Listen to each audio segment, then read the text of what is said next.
দেখুন বন্ধুরা, কি সুন্দর দমদম এয়ারপোর্টে প্লেনটা নামছে ঘুরে ঘুরে ঘুরে ঘুরে। আর দেখুন এখানে কি বড় বড় আঙুর হয়েছে তোমাদের। এই দেখো, এটাকে হিন্দিতে কি বলে? চিক্কু। চিক্কু সবেদা হিন্দিতে সবাই বলে চিক্কু। আর এটা হচ্ছে গ্রেপস।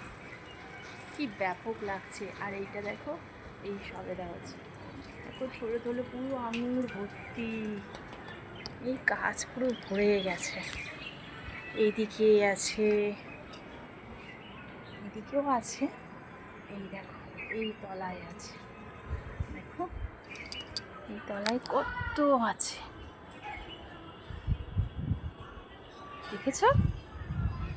কত কত ভর্তি আঙুর হয়েছে। এদিকে লেবু গাছ আছে।